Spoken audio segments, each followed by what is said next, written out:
Hello, everyone. Here we are. Here's me and my cat, Ollie. He's got his back to you right now.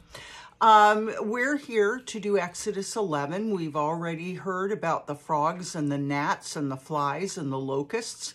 Now we're going to hear what God's going to do next, okay? So let's get going with Exodus 11. Now, the Lord had said to Moses, I will bring one more plague on Pharaoh and on Egypt. After that, he'll let you go from here, and when he does, he'll drive you out completely. Pardon me. Tell the people that men and women alike are to ask their neighbors for articles of silver and gold. In parentheses, it says, the Lord made the Egyptians favorably disposed towards the people, and Moses himself was highly regarded in Egypt by Pharaoh's officials and by the people. So Moses said, this is what the Lord says. About midnight, I'll go through Egypt. Every firstborn son in Egypt will die, from the firstborn son of Pharaoh who sits on the throne to the firstborn son of the female slave who is at her hand mill, and all the firstborn of the cattle as well.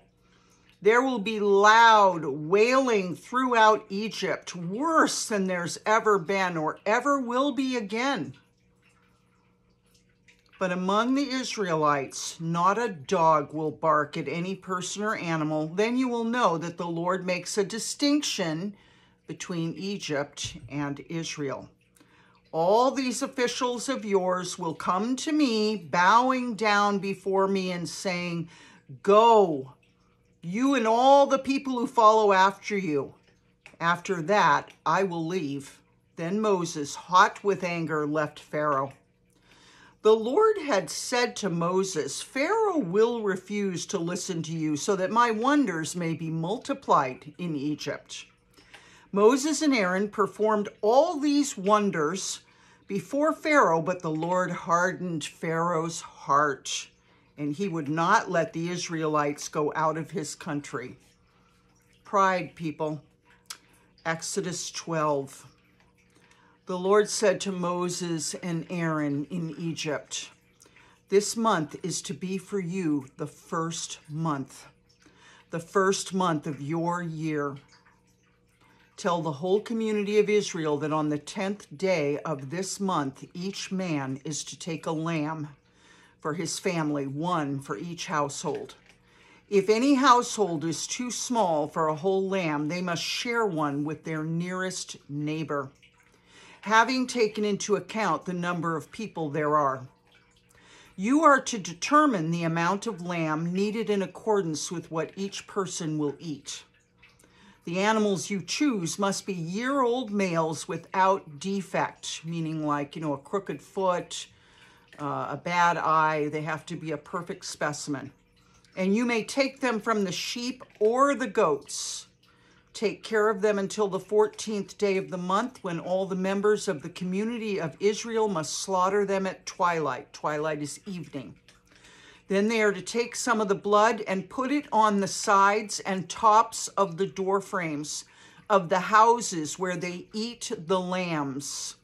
That same night, they are to eat the meat roasted over the fire, along with bitter herbs and bread made without yeast, which would look like a cracker.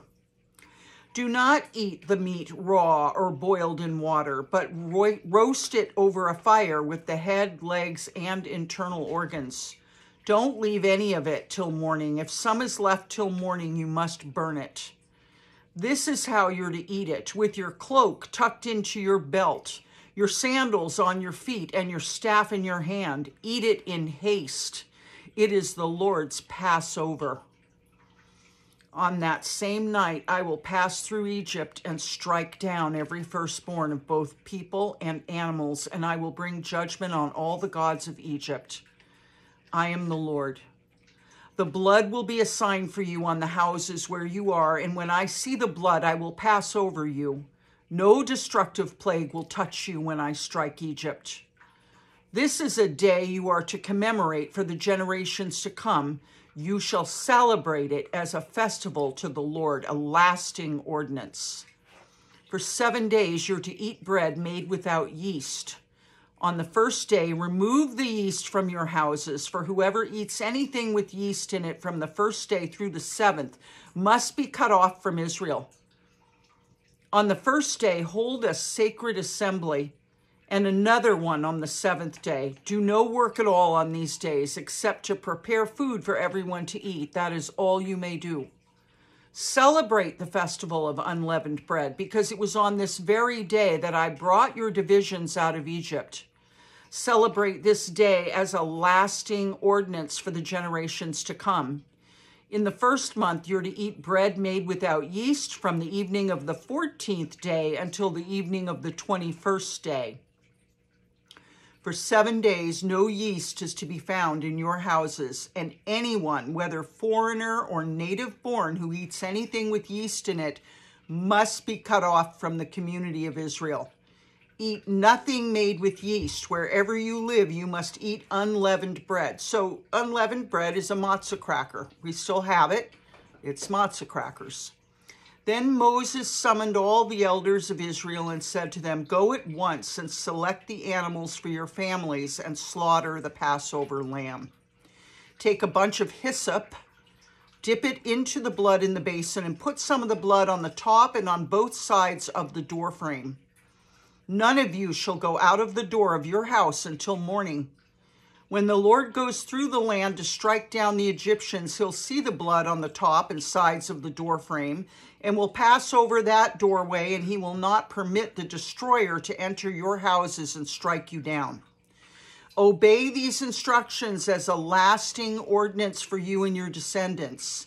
When you enter the land that the Lord will give you as he promised, observe this ceremony. And when your children ask you, 'What does this ceremony mean to you?'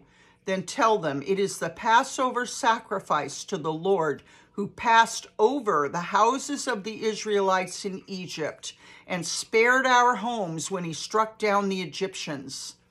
Then the people bowed down and worshiped. The Israelites did just what the Lord commanded Moses and Aaron. At midnight, the Lord struck down all the firstborn in Egypt, from the firstborn of Pharaoh, who sat on the throne, to the firstborn of the prisoner who was in the dungeon, and the firstborn of all the livestock as well. Pharaoh and all his officials and all the Egyptians got up during the night, and there was a loud wailing in Egypt, for there was not a house without someone dead. During the night, Pharaoh summoned Moses and Aaron and said, 'Up, leave my people, you and the Israelites. Go worship the Lord as you've requested. Take your flocks and herds as you've said, and go. And also bless me.' The Egyptians urged the people to hurry and leave the country, for otherwise, they said, 'We will all die.' So the people took their dough before the yeast was added and carried it on their shoulders in kneading troughs wrapped in clothing. The Israelites did as Moses instructed and asked the Egyptians for articles of silver and gold and for clothing. The Lord had made the Egyptians favorably disposed towards the people, and they gave them what they asked for. So they plundered the Egyptians. The Israelites journeyed from Ramses to Succoth. There were about 600,000 men on foot, besides women and children. Many other people went up with them, and also large droves of livestock, both flocks and herds. With the dough the Israelites had brought from Egypt, they baked loaves of unleavened bread. The dough was without yeast because they had been driven out of Egypt and did not have time to prepare food for themselves. Now, the length of time the Israelite people lived in Egypt was 430 years. At the end of the 430 years, to the very day, all the Lord's divisions left Egypt. Because the Lord kept vigil that night to bring them out of Egypt on this night, all the Israelites are to keep vigil to honor the Lord for the generations to come. The Lord said to Moses and Aaron, "These are the regulations for the Passover meal. No foreigner may eat it. Any slave you've bought may eat it after you've circumcised him, but a temporary resident or a hired worker may not eat it. It must be eaten inside the house. Take none of the meat outside the house. Don't break any of the bones. The whole community of Israel must celebrate it. A foreigner residing among you who wants to celebrate the Lord's Passover must have all the males in his household circumcised. Then he may take part like one born in the land. No uncircumcised male may eat it. The same law applies both to the native born and to the foreigner residing among you. All the Israelites did just what the Lord had commanded Moses and Aaron, and on that very day the Lord brought the Israelites out of Egypt by their divisions. Hallelujah. Exodus 13. The Lord said to Moses, "Consecrate to me every firstborn male. The first offspring of every womb among the Israelites belongs to me, whether human or animal." Then Moses said to the people, "Commemorate this day, the day you came out of Egypt, out of the land of slavery. Because the Lord brought you out with a mighty hand, eat nothing containing yeast. Today, in the month of Aviv, A-V-I-V, you are leaving, when the Lord brings you into the land of the Canaanites, Hittites, Amorites, Hivites, and Jebusites, the land he swore to your ancestors to give you, a land flowing with milk and honey. You're to observe this ceremony in this month, the month of Aviv. For 7 days, eat bread made without yeast, and on the 7th day, hold a festival to the Lord.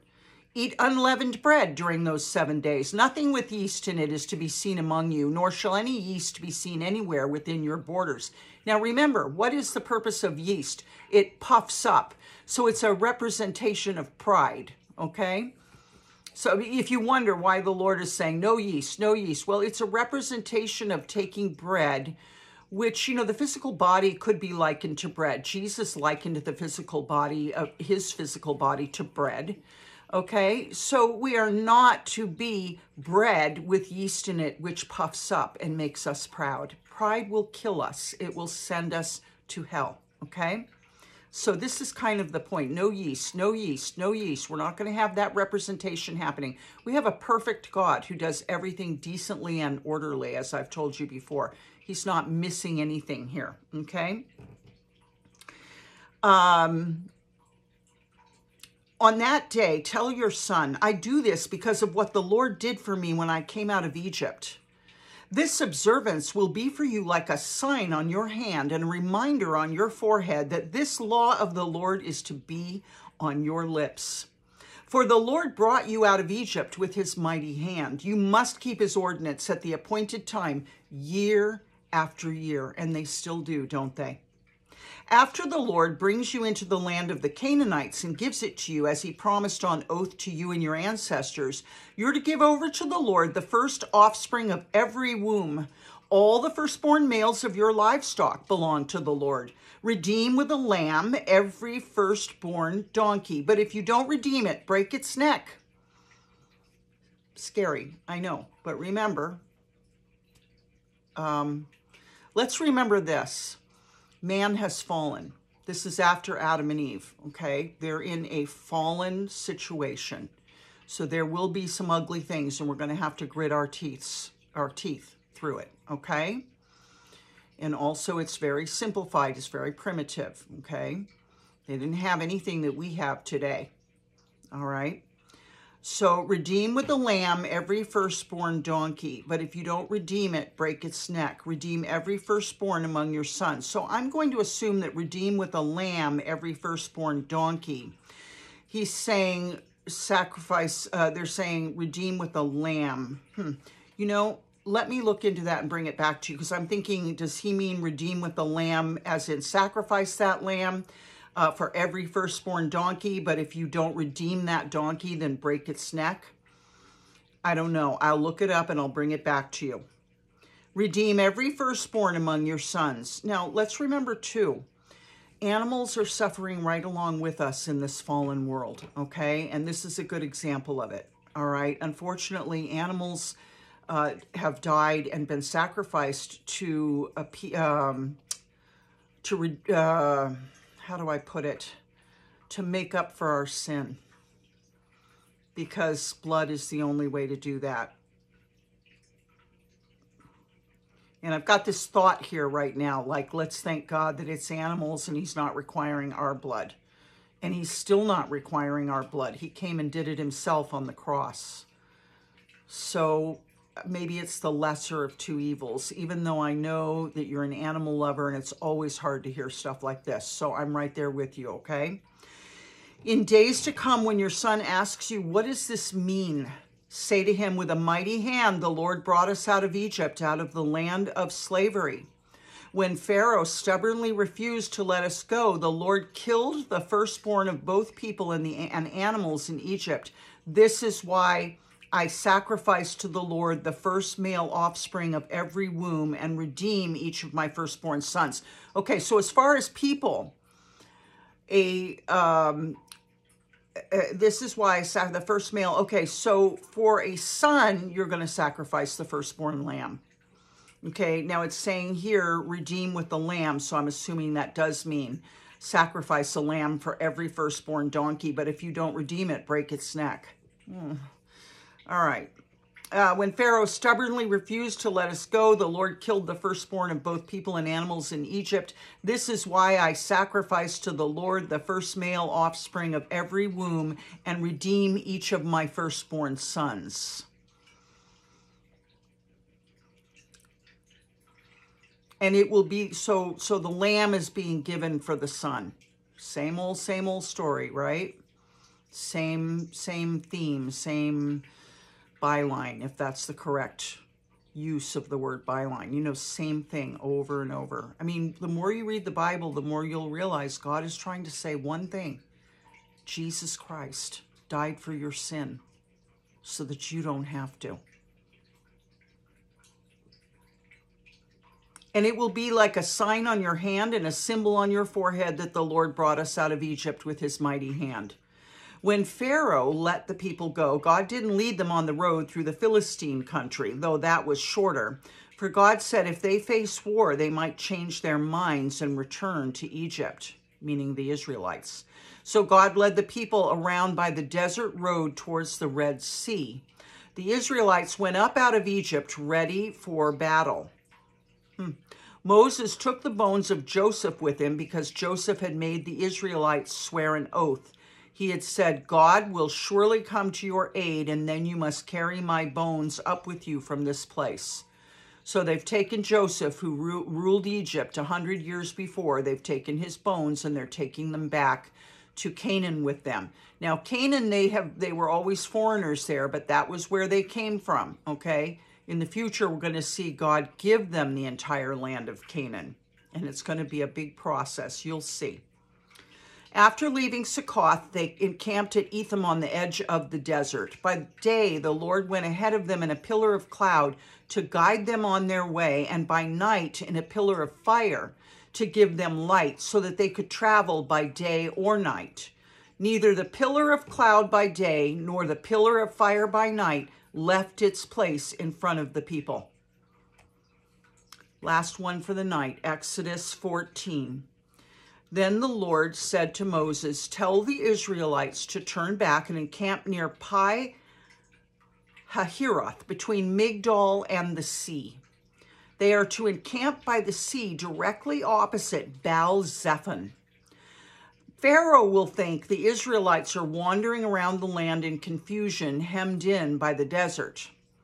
And I'll harden Pharaoh's heart, and he'll pursue them. But I'll gain glory for myself through Pharaoh and all his army.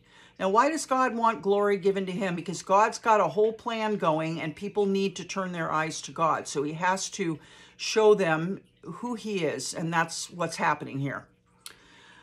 But I will gain glory for myself through Pharaoh and all his army, and the Egyptians will know that I'm the Lord. So the Israelites did this. When the king of Egypt was told that the people had fled, Pharaoh and his officials changed their minds about them and said, what have we done? We've let the Israelites go and have lost their services. I told you, they don't want to lose citizenry because these people they've enslaved and they've got them building their cities, right? So he had his chariot made ready and took his army with him. He took 600 of the best chariots along with all the other chariots of Egypt, with officers over all of them. The Lord hardened the heart of Pharaoh, king of Egypt, so that he pursued the Israelites who were marching out boldly. The Egyptians, all Pharaoh's horses and chariots, horsemen and troops, pursued the Israelites and overtook them as they camped by the sea near Pi-hahiroth, opposite Baal-zephon. So God had told them to get back over by the Red Sea because he's going to work an even greater miracle with the Red Sea, okay? As we have a God who is dramatic. As Pharaoh approached, the Israelites looked up, and there were the Egyptians marching after them. They were terrified and cried out to the Lord. They said to Moses, "Was it because there were no graves in Egypt that you brought us to the desert to die? What have you done to us by bringing us out of Egypt?" Now, this is just like us. We do the same thing when something happens that we don't understand. We start accusing God. It's very normal human behavior. God wants to train us out of that behavior and get us to trust him no matter what we see with our eyes, okay? What have you done to us by bringing us out of Egypt? Didn't we say to you in Egypt, leave us alone, let us serve the Egyptians? It would have been better for us to serve the Egyptians than to die in the desert. Boy, these people sure don't know what the heck they're doing, do they? Because if they knew this was a super noble cause in the beginning of the Israelite nation, they would have, it would have been like dying for your country. It would have been very noble, right? But they don't have any vision at all about this. Moses answered the people, "Do not be afraid. Stand firm and you'll see the deliverance the Lord will bring you today. The Egyptians you see today, you will never see again." So see, Moses has vision.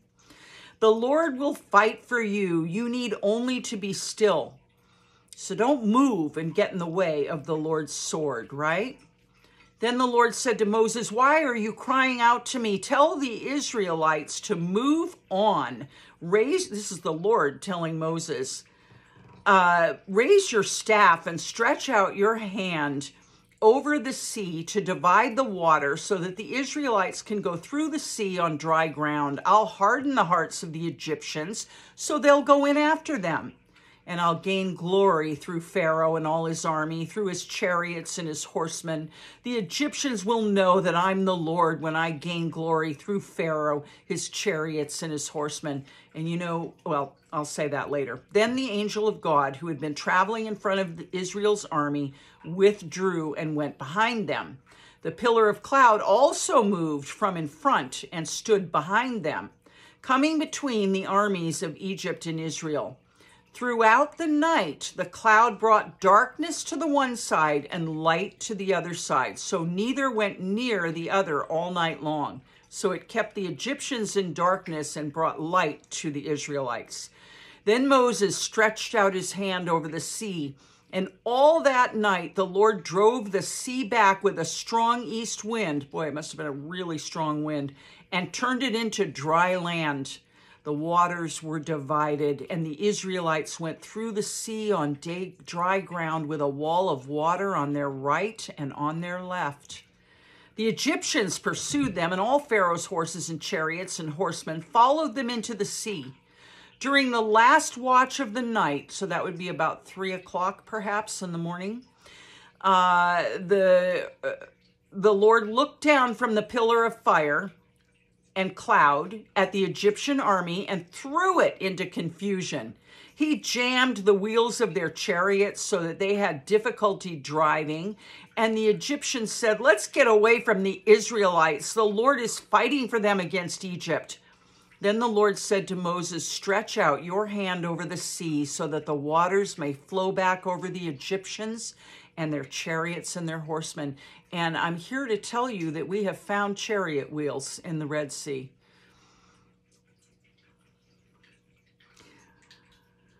Moses stretched out his hand over the sea, and at daybreak the sea went back to its place, so about 6 in the morning. The Egyptians were fleeing toward it, and the Lord swept them into the sea. So even if they weren't in the sea already, he just swept them all in. The water flowed back and covered the chariots and horsemen, the entire army of Pharaoh that had followed the Israelites into the sea. Not one of them survived. But the Israelites went through the sea on dry ground with a wall of water on their right and on their left. That day, the Lord saved Israel from the hands of the Egyptians, and Israel saw the Egyptians lying dead on the shore. And when the Israelites saw the mighty hand of the Lord displayed against the Egyptians, the people feared the Lord and put their trust in him and in Moses, his servant. I love you very much. Tomorrow we're going to do Exodus 15. Now there are 40 chapters in Exodus, so we're going to see quite a bit, okay? I love you, and I'll see you tomorrow. Keep praying. Pray for me. I'm praying for you. Talk to you tomorrow. Good night.